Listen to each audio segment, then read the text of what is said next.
Good morning. My name is Karen Gidley, and I am licensed practitioner here at CSL Cape Coral. And today is my honor to do the meditation for this morning. So we can all start beginning by just closing our eyes, finding a comfortable position, taking a nice deep breath in, and releasing.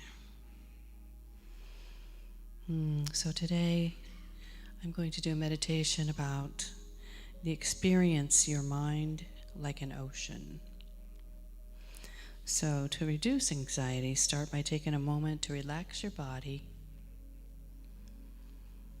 Soften any unnecessary tension in your belly and shoulders. And feel relaxed and alert. Rest your hands in a comfortable position that is in an effortless, easy way.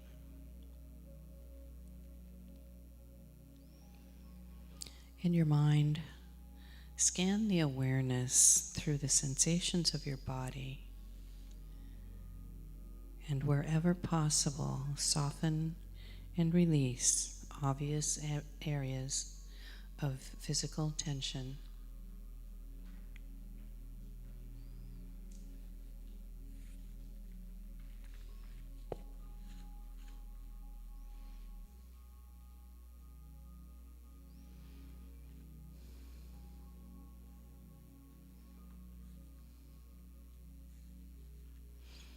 Clearly, you can determine where your attention goes and gently focus on the sensation of breath moving in and out of the body.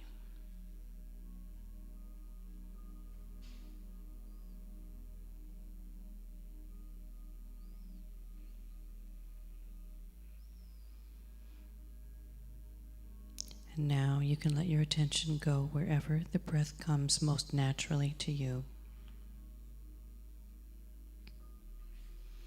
For some people, it's the sensations of the air in the nostrils, with that gentle feeling coming in and out as the air passes in and out of the nostrils.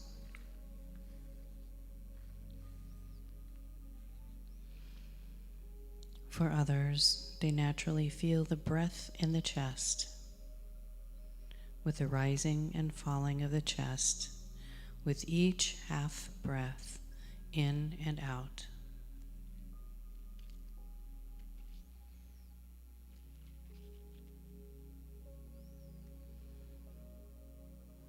And for beginners, people feel the breath most naturally in the belly, feeling the diaphragm, feeling the diaphragm underneath the lungs, pulling air into the lungs, expanding your belly as you breathe in.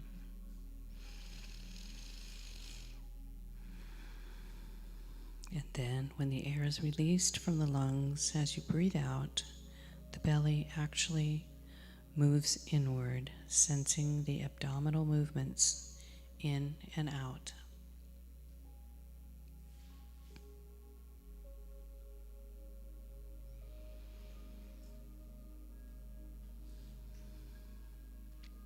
So see if you can let your awareness ride the wave of the breath, wherever you feel it most naturally.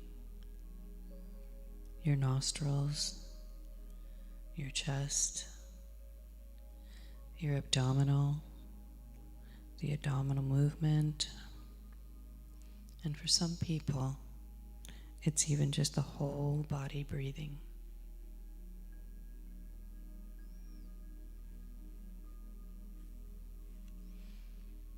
Whatever comes naturally for you. Just let your attention ride the wave of your breathing.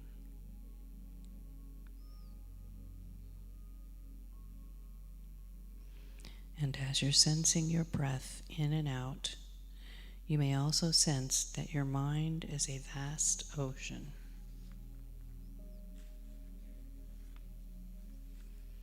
Where the deep ocean beneath the surface is calm and clear.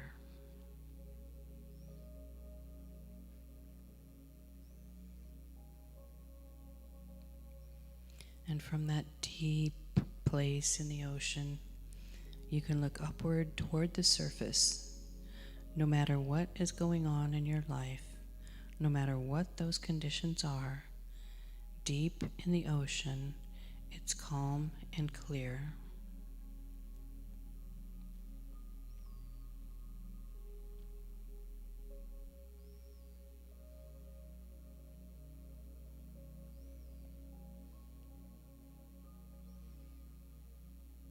And just sensing your breath allows you access to the deepest and stillness of your mind, of the vast ocean.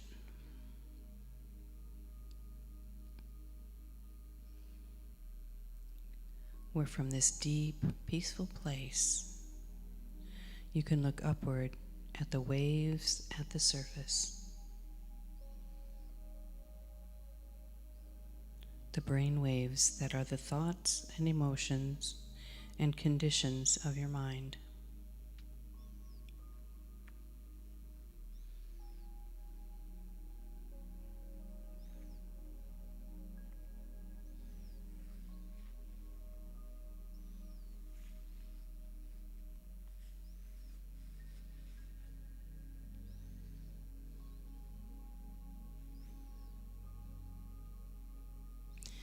Can you notice all those fleeting thoughts and emotions that are just at the surface, that come and go pretty quickly, in and out of your awareness each day? Just like the waves at the top of the ocean.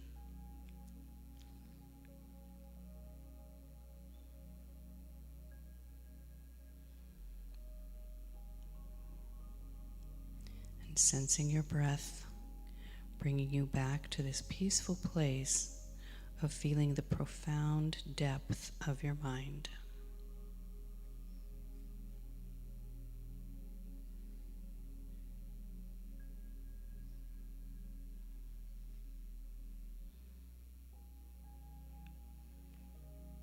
When a thought comes, or a feeling, a memory, or a sensation, then warmly and calming, take notice of that most activity.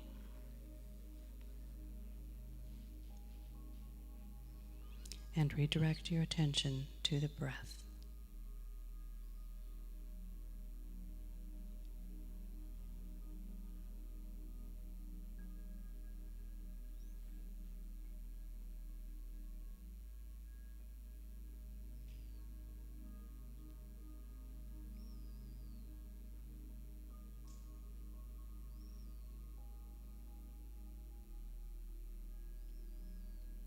And then let your attention return to the breath, to this depth of your mind where you can just sense and observe the activities of the mind, or just activities, and not the totality of who you are.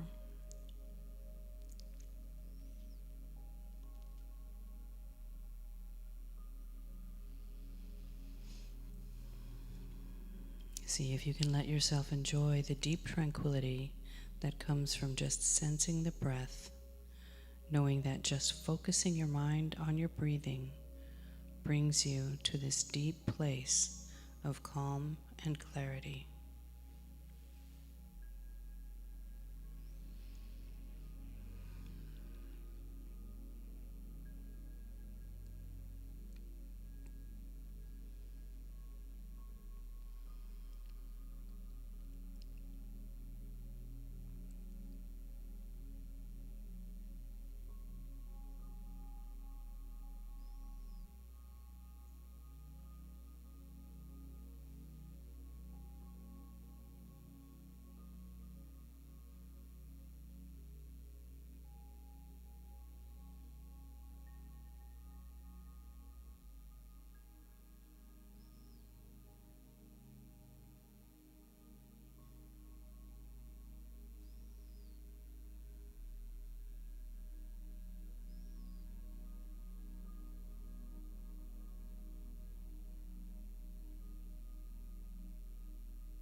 bring the rest of this same quality and kind awareness to the rest of your day, feeling relaxed in your body and mind.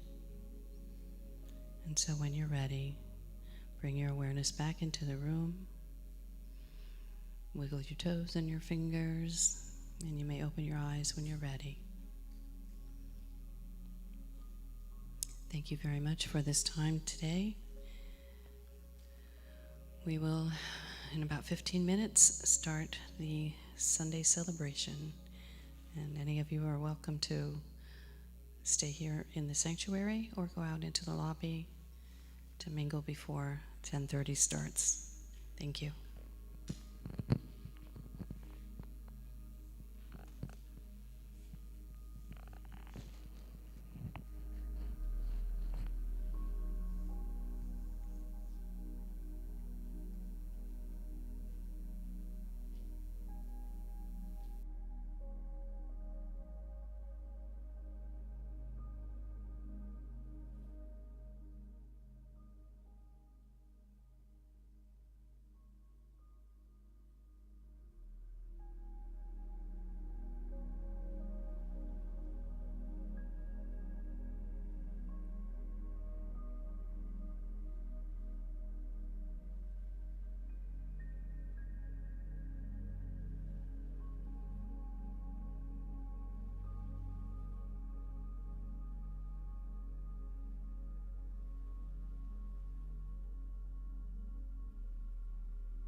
All right, good morning, CSL Cape Coral.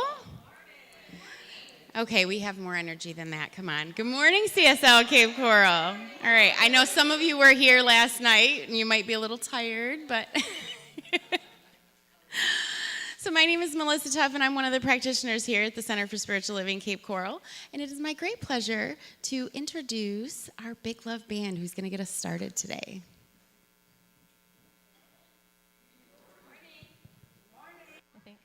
Okay, now I'm on. Good morning. I'm going to need your help to get my energy flowing this morning after last night. So please stand, do some stretches, take some deep breaths. We've got a great song. Colette and I fell in love with it. I mean, it is Phil Collins. If you are a Disney fan, you probably know this song. But it has such great just words of love and welcoming, and we have a speaker today that we want to welcome. And any new visitors today, we are going to welcome, and of course, we're going to welcome our CSL family. So please enjoy this song.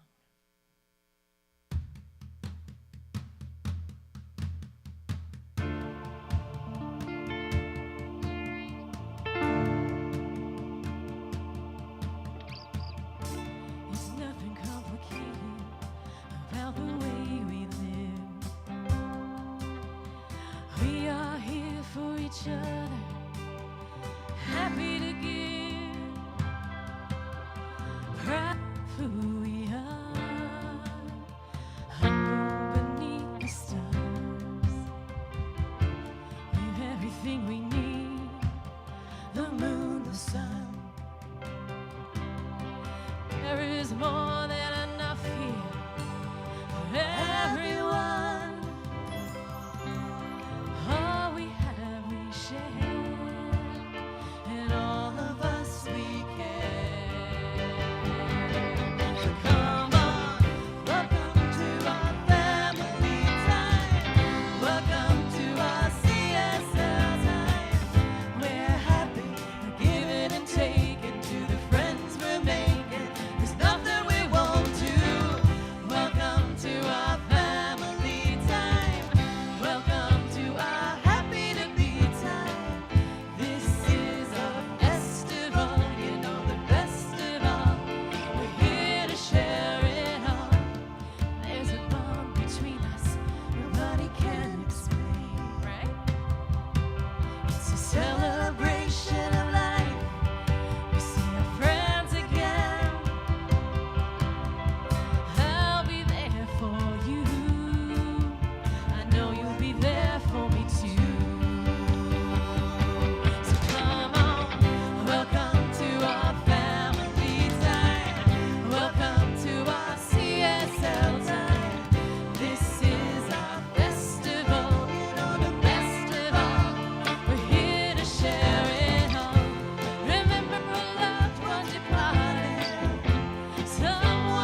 All right, thank you, Big Love Band. I actually got to hear that on Thursday, so I'm a little like versed in it. I knew the changes to the lyrics. I love it. Thanks. All right, so I am here to welcome you, and wherever you are on your spiritual path, you are welcome here. At CSL Cape Coral, we believe that we are co-creators with the divine and that you can change your entire life just by changing your mind. That's right. Ernest Holmes is the founder of our philosophy, and we teach the spiritual truths in all teachings, both traditional and contemporary. And so if you want more information about our center, upcoming events, or if you just want to submit a prayer request or some feedback and comments and questions, you can visit our website at cslcapecoral.org and do that there. And we are also in the process of rebuilding that website, so be patient with us if there's something that doesn't show up on there because it's in transition mode right now. And we want to give thanks to Karen Gidley, who is holding high watch for our service today. And when we say someone's holding the high watch, it just means that they're holding the highest consciousness for the best possible outcome for everyone involved in our service today. And at the Center for Spiritual Living Cape Coral, if you've been around here for a while, you know that we believe we attract that which we are, and we're in the process of manifesting a new minister. So I invite you to join us in affirming both the vision statement for our new minister for not only ourselves, but also for that new minister. And so the words are on the screen, and I ask you to repeat them with me. I am an energetic, creative, dynamic, charismatic leader who is fun, loving, and kind, a teacher and administrator who inspires our community to greater spiritual heights, prosperity, and joy. And now we're just going to say this again in gratitude for our new minister. I am so happy and grateful that our new minister is an energetic, creative, dynamic, charismatic leader who is fun, loving, and kind, a teacher and administrator who inspires our community to greater spiritual heights, prosperity, and joy. And so it is. And now we're going to have another awesome selection from our Big Love Band. All right, I think we all know this one, right? All right.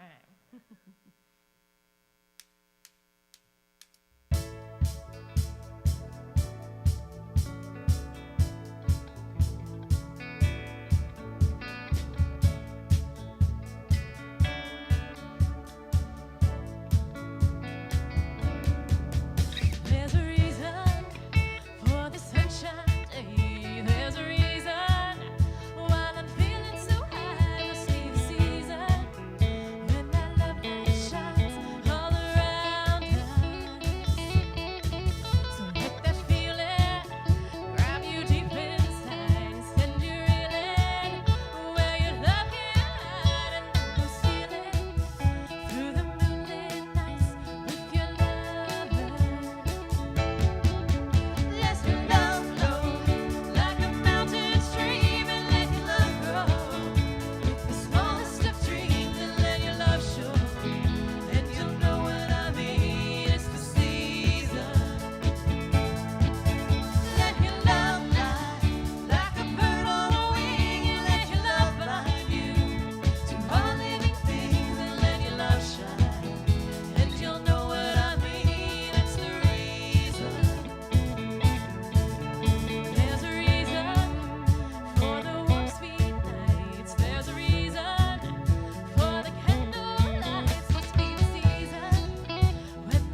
anybody great at just picking all these awesome songs that fit our center here?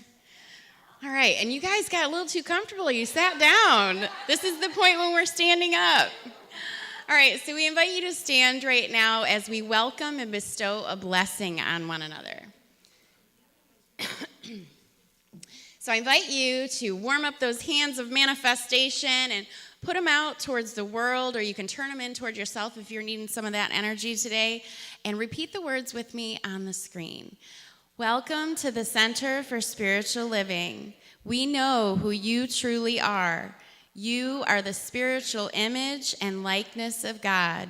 We appreciate you, we love you, and we are thankful you are here. Welcome to the center. All right, and now we're going to have another great song from our Big Love Band.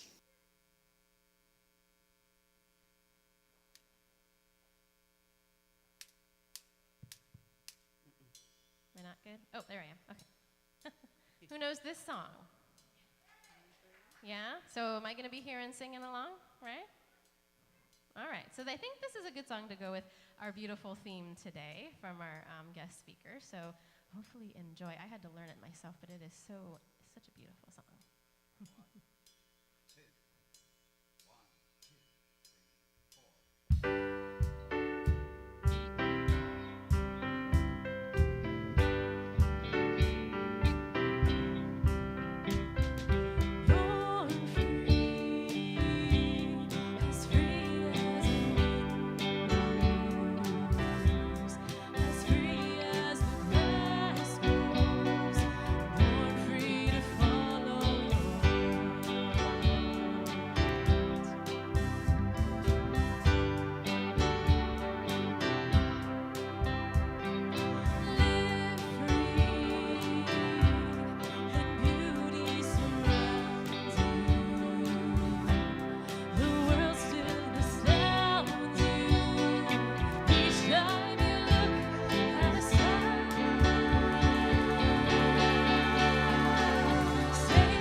Thank you. Wow.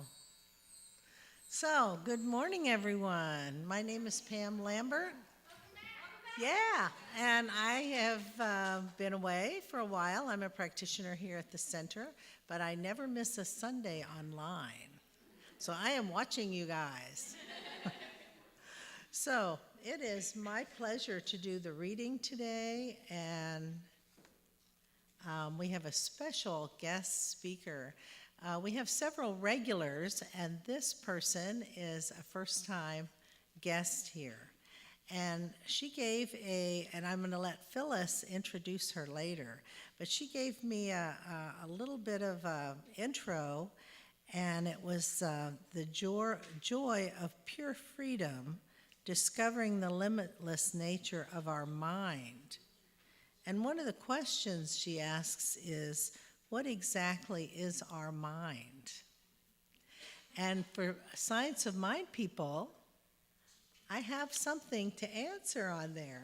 I'm sure she'll tell us, but page 28 of our textbook says, "What is mind? No living man knows. We know a great deal about the mind, but not what it is." By mind, we mean consciousness, and we are now using it.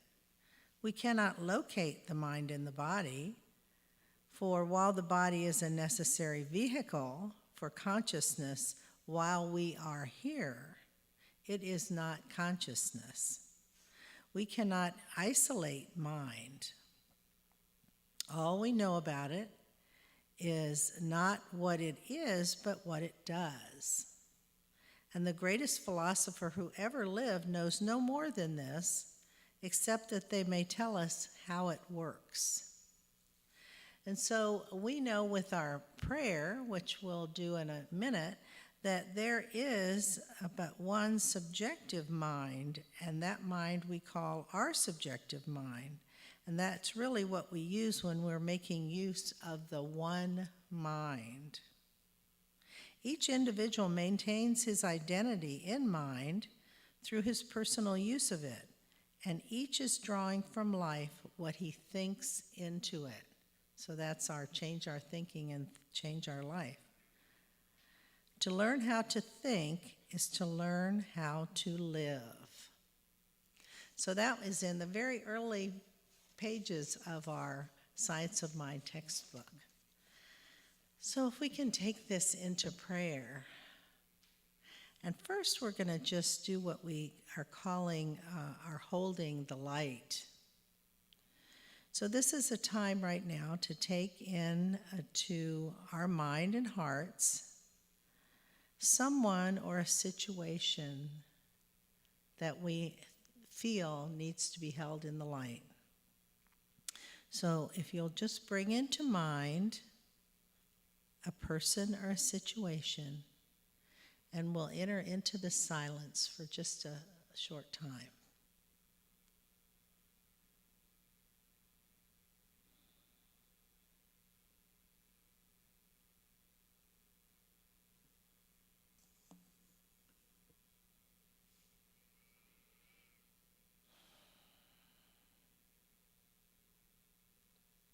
So just breathing in life.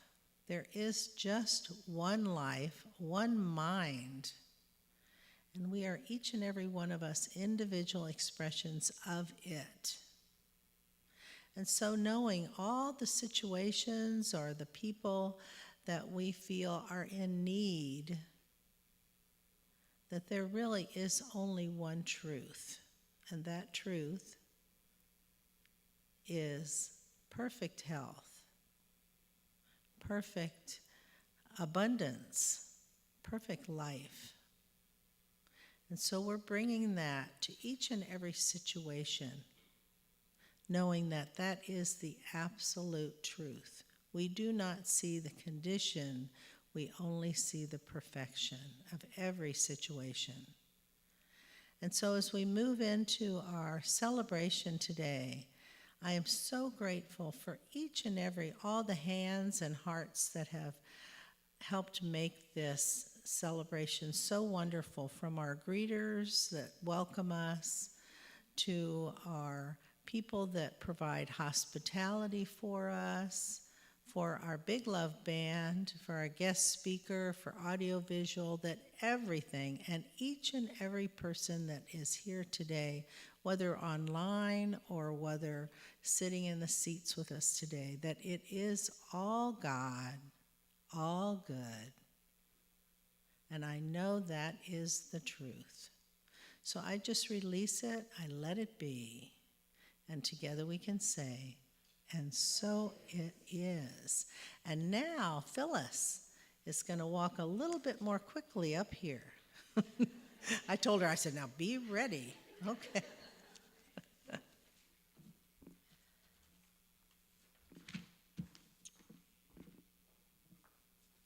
So I am so happy to introduce my wonderful Buddhist teacher, Gen Namdrol.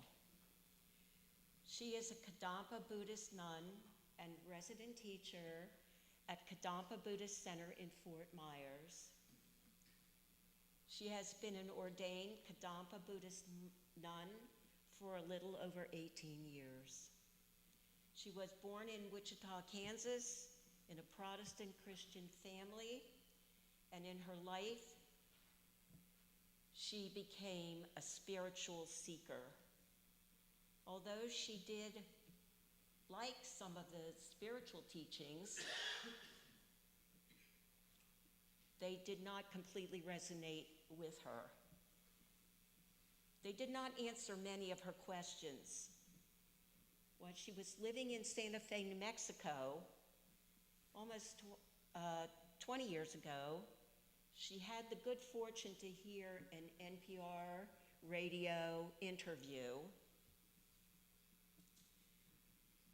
show with the resident teacher, the resident teacher of the Sukyamuni Buddhist Center, New Kadampa Tradition, an international Buddhist union founded in 1997 by renowned meditation master, Venerable Geshe Kelsang Gyatso Rinpoche. She began classes in Albuquerque and never looked back. The teaching began to answer questions and resonated in her heart. It is her greatest joy and honor to be the resident teacher of Samudra Bhadra Buddhist Center and to offer teachings in Fort Myers, Bonita, Naples, and Cape Coral. It's my great pleasure.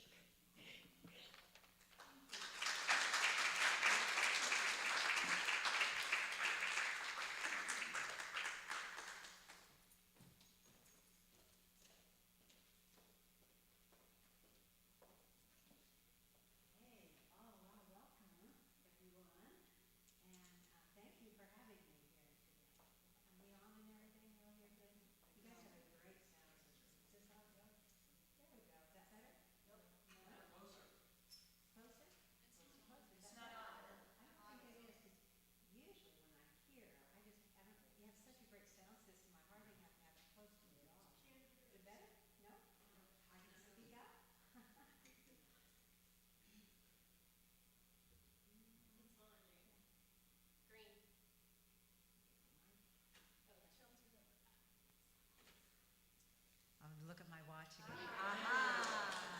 I'll get the time here. I could keep you here for a really long time. So I could captivate you here.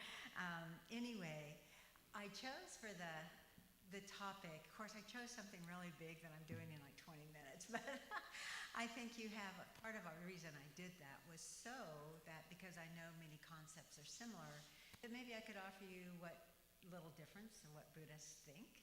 And so I titled it The Joy of Pure Freedom, Discovering the Limitless Nature of Our Mind.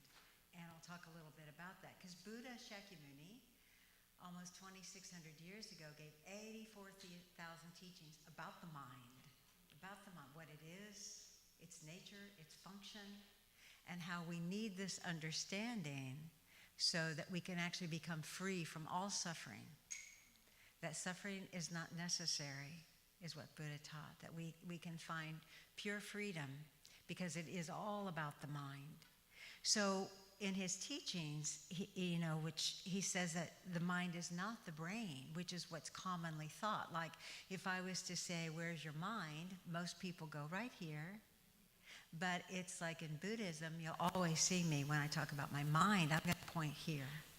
Because this is just, in essence, the general location of the mind. The mind is, you cannot, just as was said earlier, you cannot find or point to the mind anywhere within the body. And the brain is part of the body, and it has physical attributes. It has color, shape, texture. You may not want to really eat the brain, but it would have a taste. Surgeons know how it feels, but that's not true with the mind. So Buddha defined the mind as a formless mental continuum with no beginning and no end. And it is consciousness, it's awareness, consciousness. And it's also indestructible. So the mind is a mental continuum. So when we take rebirth, he did teach past and future lives. It doesn't matter by any chance if you believe or not believe in that, it doesn't matter. But those are Buddha's teachings. And so what takes reincarnation is the mind, is what Buddha taught. So the mind is like a guest in the guest house of the body. That's what it says in Buddhist scriptures. So he says, like, there's nothing within the body that can be identified as being our mind, because our body and mind are different entities. For example, sometimes when our body is relaxed and immobile, our mind can be very busy darting from one object to another. This actually indicates that our body and mind are not the same entity. Our mind is not the brain. So I always use the example, if you've been out busy, maybe clearing away a lot of debris, something of that sort, and from your yard or from here, and then you go back in and you sit down, and your body is just sinking into the chair, but your mind may be racing. What am I going to do next? Where am I going? That's indicating something. It's not the same nature. So he says when we die, our mind leaves our body and goes to the next life, like a guest leaving a guest house and going somewhere else.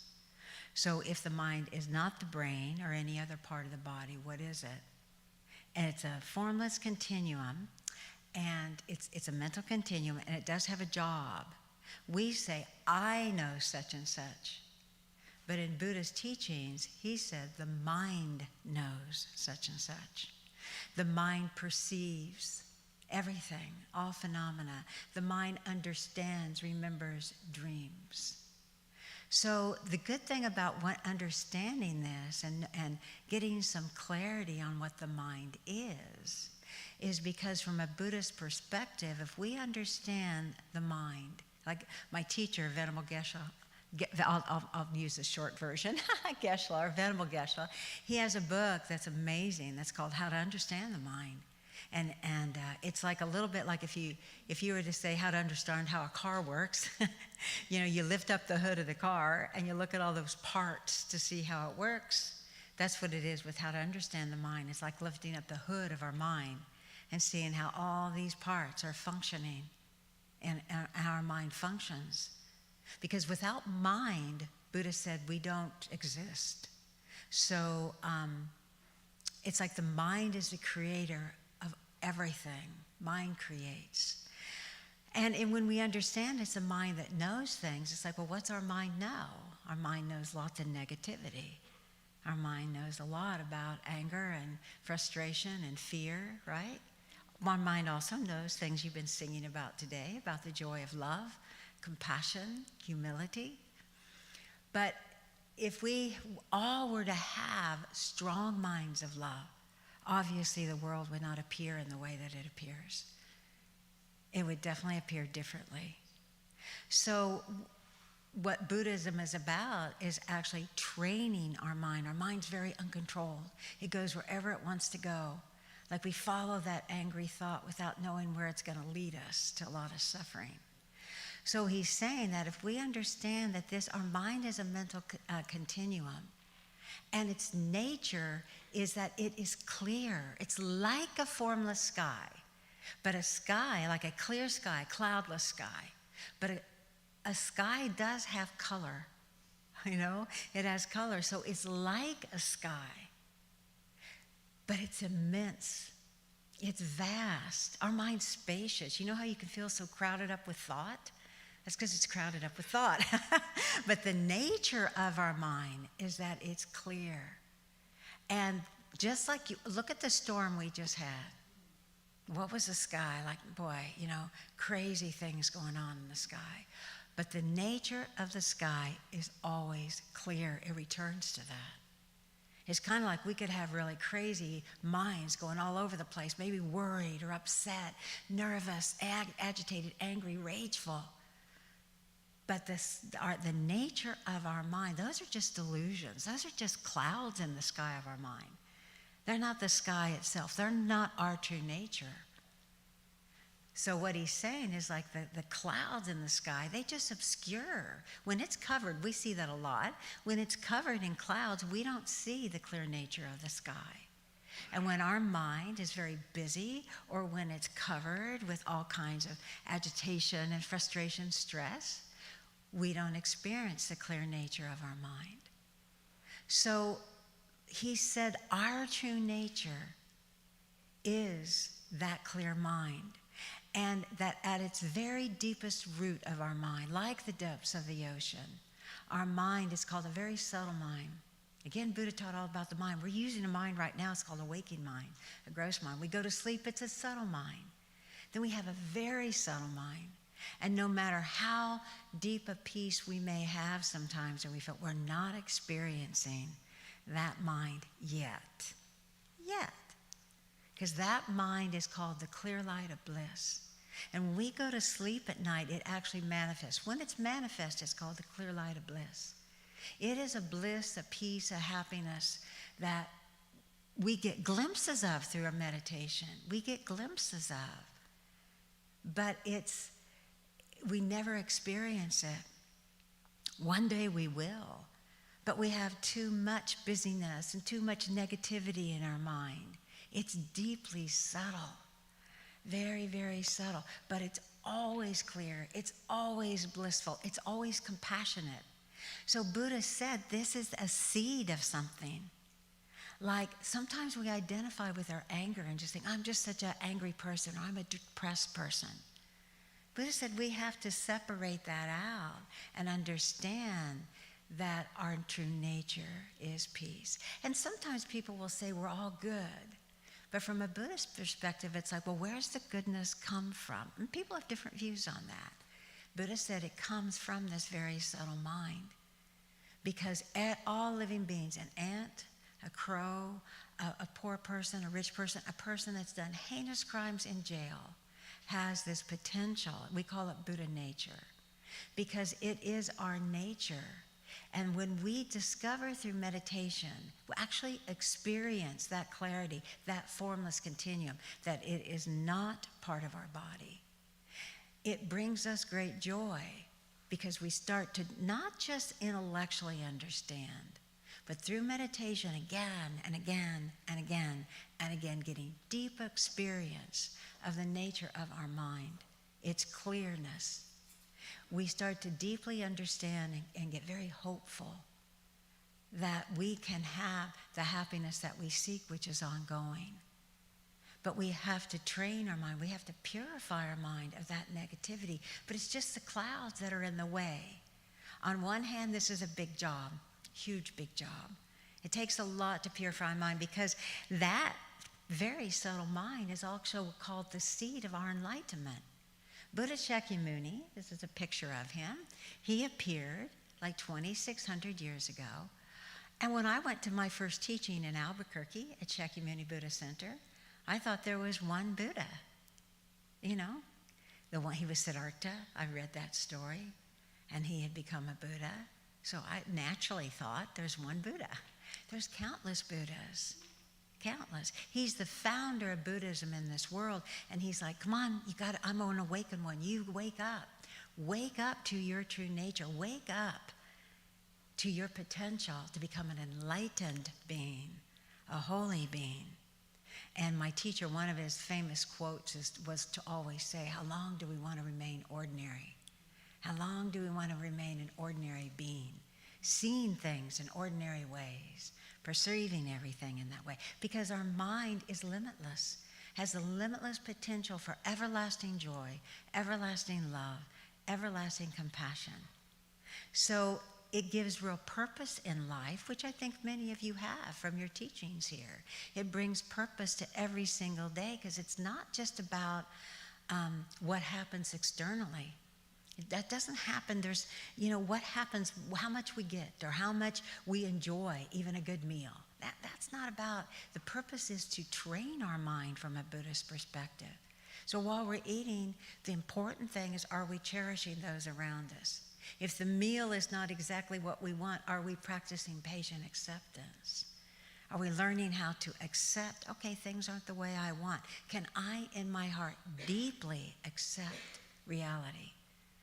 Because that's what makes us happy. It gives us a peaceful mind. And from inner peace, of course, comes happiness. So we have to identify unpeaceful states of mind, distinguish them from peaceful states of mind. And then all of his teachings, of course, are about then how to attain the ultimate goal from a Buddhist perspective, and I am a Kadampa Buddhist, so I'll use it from my perspective, is to attain an enlightened mind. It doesn't matter if it's this life or future lives, but it brings real purpose, and why would that? Because holy beings, not beans like pinto beans, which sometimes people hear it that way, no, beings, like holy beings, whoever that is to you. In Buddhism, it's Buddha and high bodhisattvas. They can bless minds. Without Buddha in my life, without Buddha helping me to understand, especially his deepest teachings, that everything is illusory, that everything lacks permanence. There's no world out there separate from mind. Mind's the creator of everything. To really deeply, because once we really do realize this microphone isn't there in the way we think. We're not here in the way we think. We're here as an appearance to mind, like in a dream. It's a illusory world. I think those might be part of your teachings too. But anyway, so when we deeply have a realization of that, then we're free. We're going to be free from all suffering. It's called nirvana. Because we have impure states of mind, our world is called samsara. The nature of samsara is suffering. The nature of nirvana is bliss and peace. Almost an enlightened being, almost a Buddha, not quite. But we're free from taking what even called uncontrolled rebirth, going through birth, aging, sickness, death, having all our wishes not fulfilled again, suffering again, encountering so many difficulties like hurricanes and people leaving us, etc. And having to separate once again from our homes, our body, etc., and move on. So I have so much attachment to everything external for our happiness. So Buddha taught, again, if we can understand that the nature of our mind is clear, like a sky, that's who we are. Like we start correctly identifying ourselves. This is me. Oh, good, I've got a little bit of peace back in my mind. But not just experience the peace, but identify this is my true nature. This is my Buddha nature. I have the potential to become an enlightened being. I have the potential that's beyond my wildest dreams to become happy. And then, like what Buddhists do, benefit others, bless minds, reveal ultimate truth. Buddhists are never unhappy. They are omniscient. They're not an ordinary being. They're a holy being. So I want to read you this other part here, where Geshe says, Buddha compared our Buddha nature to a gold nugget in dirt. For no matter how disgusting a person's delusions may be, the real nature of their mind remains undefiled like pure gold. In the heart of even the cruelest and most degenerate person exists the potential for limitless love, compassion, and wisdom. In this way, we're absolutely no different. They have that seed. It's just got a lot of dirt. We got a lot of dirt, but maybe they have a lot of dirt. Unlike the seeds of our other delusions, which can be destroyed, so we have seeds of anger, we have seeds of attachment, we have seeds of ignorance, we have seeds of our selfishness or self-cherishing and arrogance. Those are all negative states of mind. They're the real troublemakers. They're the enemies from a Buddhist standpoint. They're what we want to say, bye, get rid of, abandon, and increase positive states of mind. But he says, unlike the seeds of our delusions which can be destroyed, this potential is utterly indestructible and is the pure, essential nature of every living being. So, of course, even looking at the song we sang about love, if we can recognize, which I think, recognize everyone has that seed within them. We want to draw that out. We want our anger to subside. We want to remember in this way we're no different. But some days when those delusions are strong, we can forget who we are. We can forget that we have this potential, and we're not our depression. We're not our anger. We're not our fear. we're not our self-cherishing. We can identify ourselves in such limited ways and see ourselves in such limited ways. Like maybe even thinking I'll never be the best at my job, whatever your job is. And maybe that makes us a little sad that we can't really become the talent that we want to become. Maybe we can't become famous, or maybe we can't become that CEO because of other conditions. So from this viewpoint, that matters not at all. How much did you love this year? How much are you recognizing your clear nature? It takes a lot of work to purify, to one day, the gold nugget, that's all we see. That's who we become, because that's who we are anyway. It's just covered in dirt. That makes sense? So we got to remove the dirt.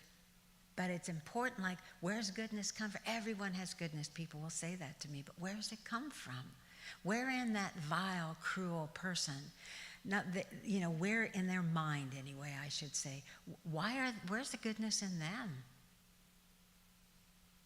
Where is it? Hard to see in a person that we don't like, in the world, in our life. We have to remember, be mindful that they have that potential. Whether they'll actualize it in this life, probably not for somebody that's really deeply cruel, but people in prisons have changed deeply through faith, many different faiths, Christian or Hindu or Muslim or Buddhist. They've changed. And you all talked about how you have to change your mind. So we purify our mind till one day we totally recognize, this is my true nature, my Buddha nature. You actually become a Buddha. You become an enlightened being yourself, and you can benefit all living beings in the most extraordinary ways. Buddhas are all skillful. They never harm, ever. But it does come back to what is the mind. Buddha gave a definition for what the mind is. It's a formless mental continuum. We meditate on that. It's pretty tricky. What's formless? We want to make it a river, a flowing river. We want to put form to it, but it's a formless mental continuum with no beginning, no end. It's empty like space. It's empty like space. And its nature is that it's this empty like space, which is called clarity. And it functions to know things. So in Buddhism, that's what we're working on, is to actually, what do we abandon? Negative states of mind. What do we practice? Because it's a practice. Buddhism is, they say, is it a religion, a philosophy? It's a spiritual practice. So we practice attaining realizations, attaining like where our mind's never separate from love for a nanosecond. Because all of that's based around thought, isn't it? So Buddha says thought have form? Does thought have form? Thoughts are formless. So they're just formless phenomena appearing in the vast space of our mind, and we don't pay attention to them. I'm sure you already know the answer. If you don't pay attention to a thought, what happens to it? Just completely disappears. So if you have worry in your mind, if you were to not give it any attention, if you were to let it, even through the breathing meditation like we did this morning, if you were to let it settle, then the worry will begin to disappear. In this meditation we're going to do, we're going to meditate on the clarity of our mind. We're going to meditate on that our mind is not a part of the body. You may not get a deep experience of that today, but it's an easy meditation. Not always so easy to do if your mind's busy. But what we're going to do is we're going to watch our thoughts, observe them, without getting not empowering them at all. Because Buddha said the mind is here. It's our root mind. Where do thoughts come? Where do they come from? They're not coming from our brain. They arise from our root mind, and then they dissolve back in. And our mind is this empty like space. So thoughts arise, and they disappear. They dissolve right back into the clarity of our mind, this empty like space, this mental continuum. They arise and they dissolve. It's like when I go to the beach, or used to go to the beach, but would watch, and I still will do this, I will watch waves, because it's like a wave in the ocean. It's another analogy. The wave comes up, and I'll just watch them to make it meaningful. I'll watch the waves and think that's like my thoughts. They're arising from my root mind, but what happens to a wave? It just goes back in to the immense ocean. So our thoughts arise, and then they just dissolve back into the immense sky-like mind. And so thoughts are just consciousness. They're a stream of consciousness appearing in the vast space of our mind. If we grab onto a thought, I'm a failure, I'm a failure, I'm a failure, and that's all we remember, then it's like we think of ourselves in that way. That's how we think. So how can we be anything but a failure? Because that's how we think of ourselves. But if we were to think, oh, I feel like a failure today. These feelings of failure, these unpleasant feelings are coming up in my mind. That's different. We don't suppress feelings. We acknowledge them and then just watch them.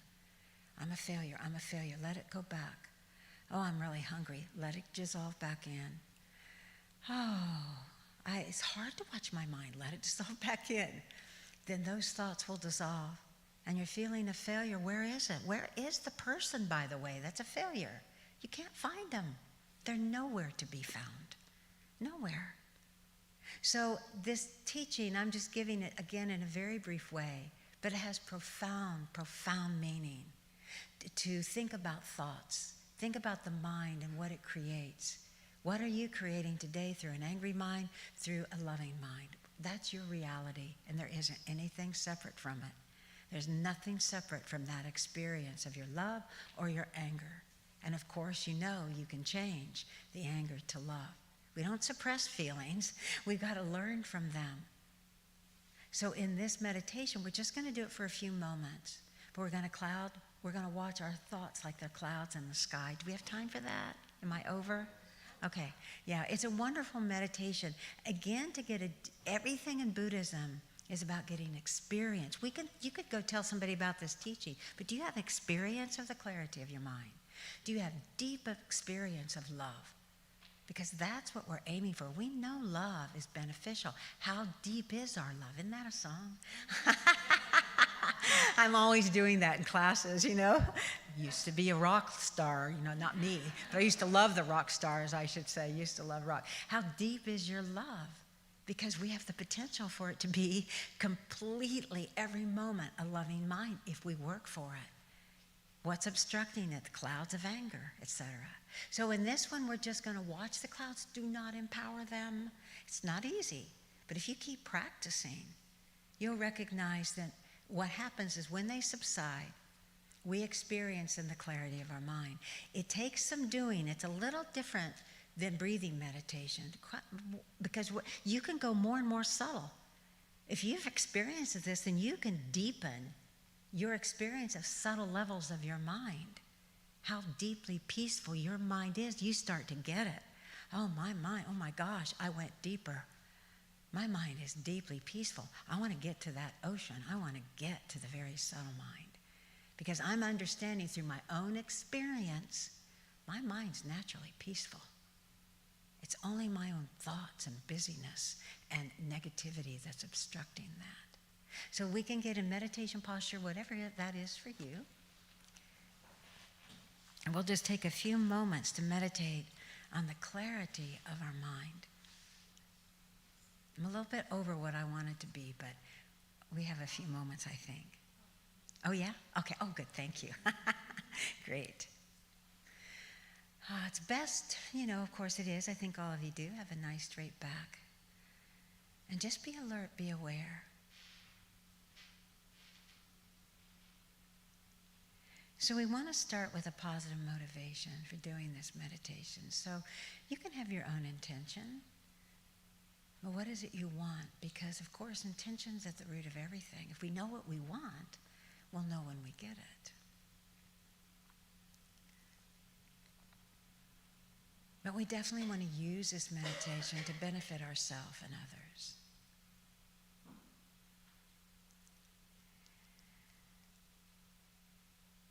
And now we're going to spend a few moments turning our attention inward, and we're going to become aware of our thoughts and other mental activity.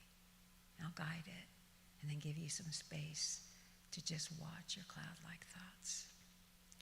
So you want to think of your mind as like the sky, vast and unobstructed. That's its nature. And all your thoughts and mental busyness are like clouds.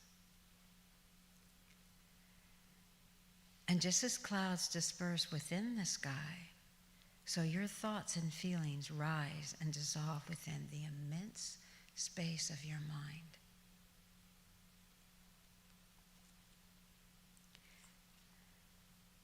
However cloudy the sky might be, the sky itself remains a blue expanse. And when the clouds disperse, a blue sky appears. In the same way, however busy the mind may be, it remains a clear, formless continuum. And when the thought subsides, the clear nature of the mind is revealed. So you're going to watch now your thoughts. Also, this meditation really helps reinforce deeply in our mind that reincarnation, past, future lives, is the truth. Because we understand what's taking rebirth. This mind's indestructible. We've had it since beginningless time. So watch your thoughts now quietly for the next couple of moments. A thought arises, just let it dissolve. Don't get involved. Let it dissolve back into the clarity, this immense, empty-like space of your mind at your heart center.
Your thoughts and mental activity are not physical objects, but simply formless phenomena appearing within the space of your mind.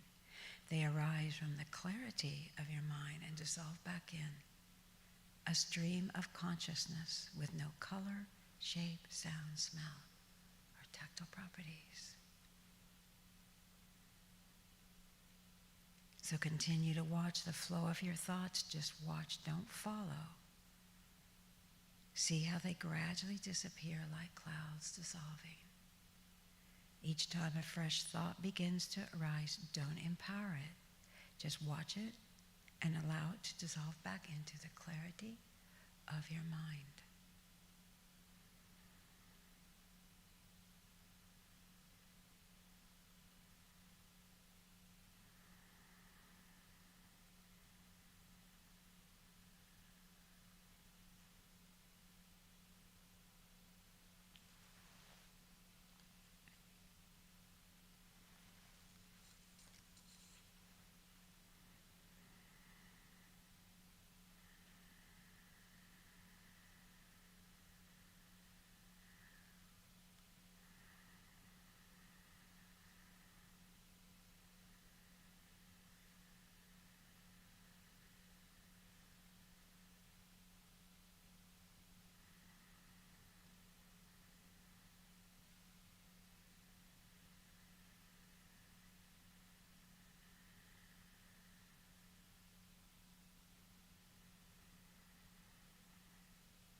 Each time a fresh thought begins to arise, don't empower it, just watch it and allow it to dissolve back into the clarity of your mind. Because it's this clarity is the object of meditation. So for this last moment, wherever you are in the meditation, you can focus now on the clarity of your mind. Focus on your experience and enjoy the inner peace that it evokes, and just abide there. All the thoughts have dissolved back into the clarity of your mind.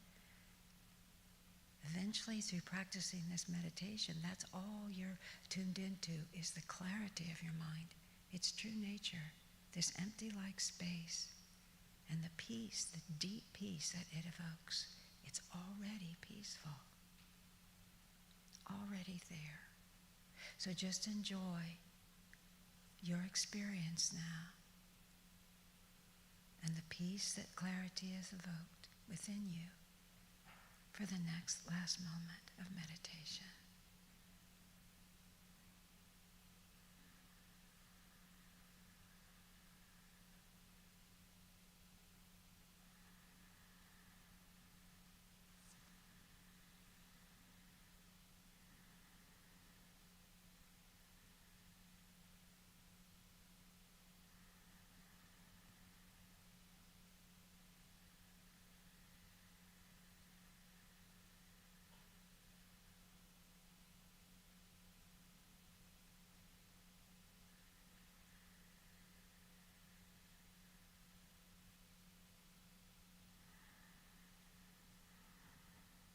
And then I do think I have run out of time, but I'm going to end with a dedication, because we always end our meditations at the center with a dedication. We dedicate all of our positive energy, our merit, towards the health and happiness of others. And I'm going to use a Buddhist prayer called a Prayer of the Four Immeasurables.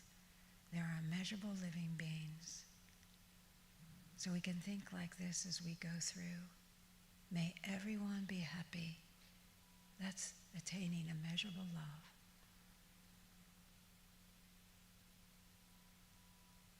May everyone be free from misery.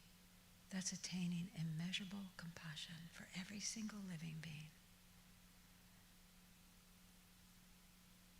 May no one ever be separated from their happiness. And that's to attain immeasurable joy. It's the power of our mind.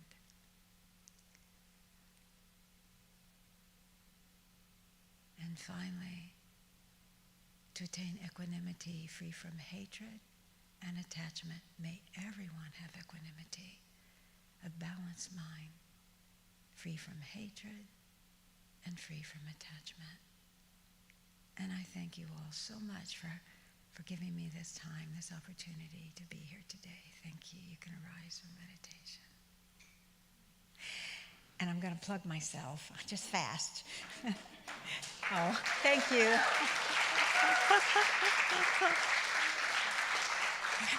We're starting again. We kind of, stopped a bit for various reasons, as I think you can figure out. But it's called Uncovering Our Boundless Potential. So we're going to do this meditation. I'll teach more on Buddhist teaching about the true nature and function of our mind. And it's on Wednesdays, 7 to 8, right here at Center for Spiritual Living. And if you'd like it's not a Halloween party. We don't have a band. It sounded really fun. But we're having an evening of tranquility and tapas. I've got these out there Friday evening on the 2nd or the 4th. And it's free. It's just 6 to 7:30 community time together, and maybe see the center and the meditation at the end. So again, thank you so much for having me here today. Oops.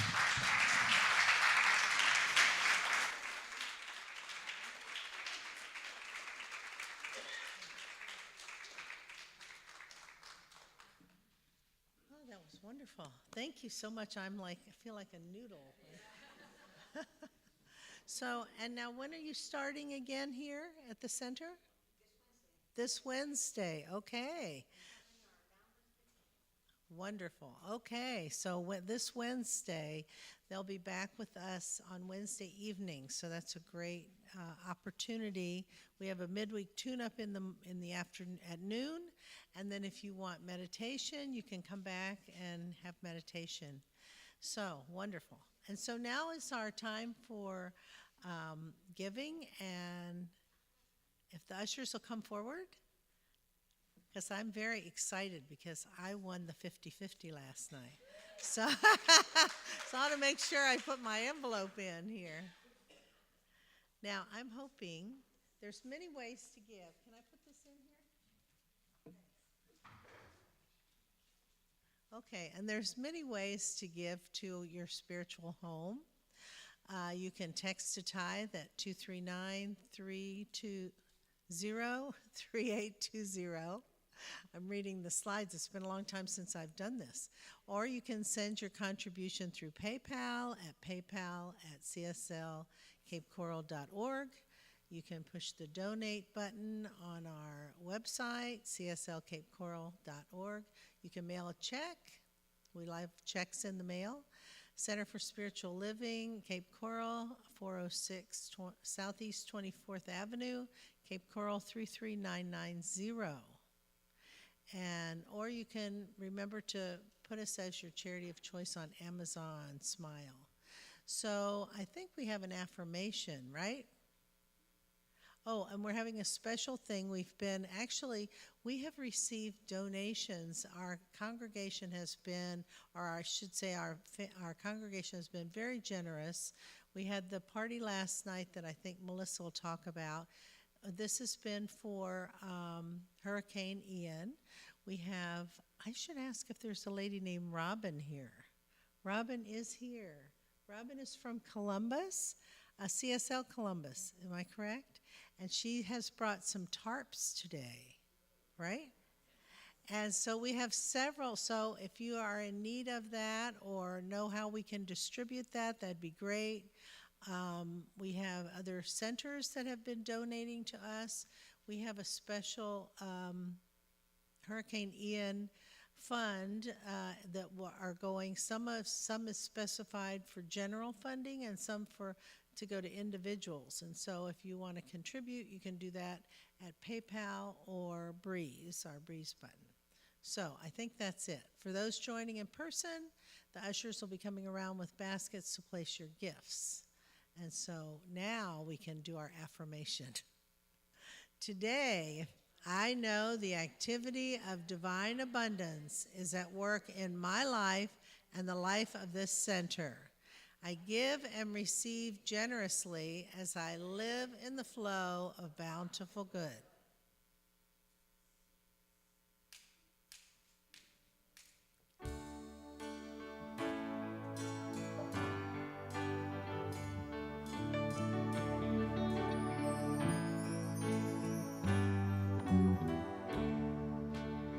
Standing as one in the presence of the Lord, standing where others have stood.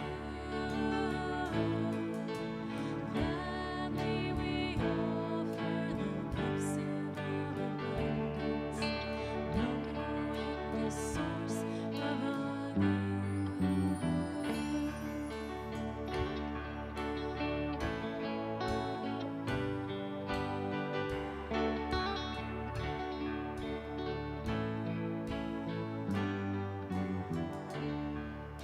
Standing as one in the presence of the power, standing where others have stood. Gladly we offer the gifts of our abundance, knowing the source of our good.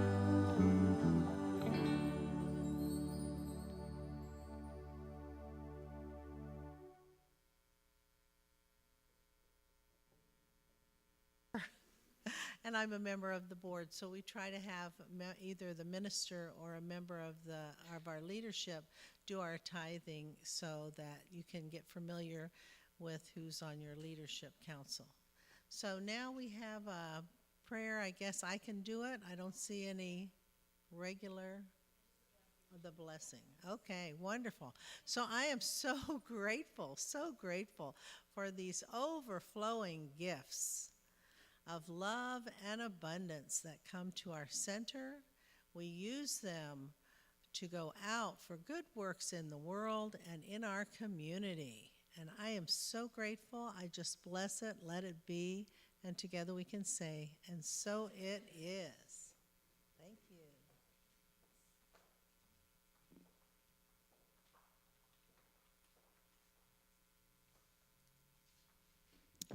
Okay, everybody, I am back to be your human invitation for all of the goings on here at Center for Spiritual Living Cape Coral. And I just want to also thank you again for that wonderful talk and mini meditation today.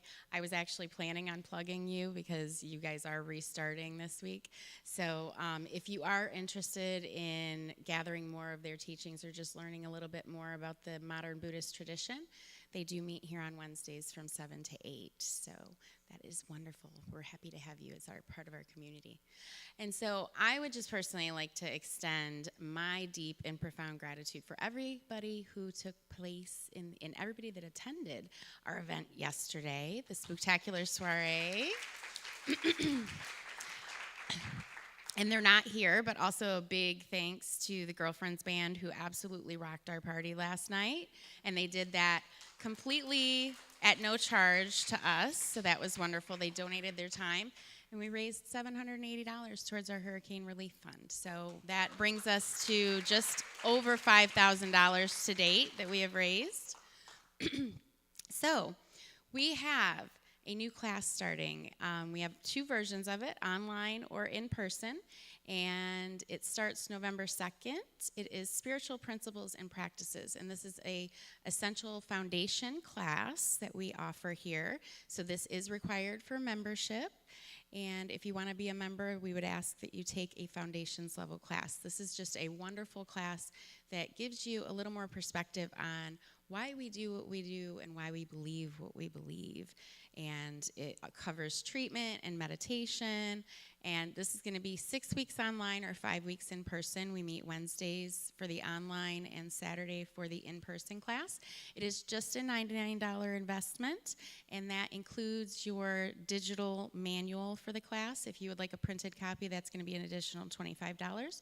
We have sign-up sheets in the back. We're going to actually keep that table set up back there where we'll have our sacred service sign-up sheets. We'll have all the classes and any upcoming events that everybody can stop there on your way out and see all of the wonderful things that are going on here. And our spiritual cinema is Friday, November 11th from 7 to 9 p.m., and we invite you to join us for that. The movie is still to be determined, but we will be sending that out in the e-blast this week. Snacks and beverages are provided. You can register on the website, or you can come and let one of the practitioners know or myself, and we would love to have you. These are typically really great events, and we are always looking for new and exciting ways to expand our consciousness, and spiritual cinema is just one way that we do so. And Thanksgiving potluck. If you guys are interested in joining us for Thanksgiving, we love to have everyone here. And so we have a sign-up sheet in the back. If you're planning to join us, you're also going to have a link that'll come out in your e-blast this week if you would prefer to register online. But we just ask that you do sign up and let us know how many people are coming, so that, because we do set out actual place settings. We do fancy for Thanksgiving, so we use the good china, and we just need to know how many people to set up for and make sure that we're not all duplicating the same dishes, because we don't want a bunch of rolls and nothing else. So although that would be wonderful, because I myself enjoy that. But yeah, so if you want to stop by on your way out and hit that sign-up sheet and just let us know if we can expect you, that would be wonderful. And make our day, let us pray. Oh, I'm sorry, before I get to that, let me have Teresa come up because she's got a little announcement. Okay, so it was mentioned earlier that we are working on our new website. It's coming along nicely, and one of the things that we're going to want to do, we want to have a lot of pictures and images of our community so people can see our smiling faces. So next Sunday after service is going to be Picture Day.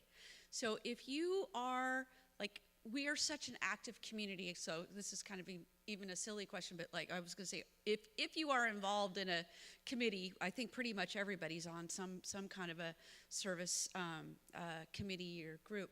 But if you're involved in a group, if you are a practitioner, leadership council, of course, band, we're going to be taking pictures for our website. So I'll bring, I have a nice digital camera that I'll bring. We'll find a nice backdrop and take pictures of folks. So come in your Sunday best, and we'll have picture day next Sunday. Thank you. Thank you, Teresa. We're very excited about this new website, by the way, if you can't tell. So we just want everybody to know what a wonderful community we have, and we want to showcase all of your beautiful faces. So lastly, make our day and let us pray. Don't leave today without your 1-minute miracle. We'll have practitioners lining the front of the stage after service, and if you'd like private prayer, we can step into one of the offices. So just don't leave here today with something that's heavy on your heart. Or if you just want to see more of something in your life, we would be happy to pray with and for you. All right, so thank you, everyone. Have a great week. We're going to have the band take us out.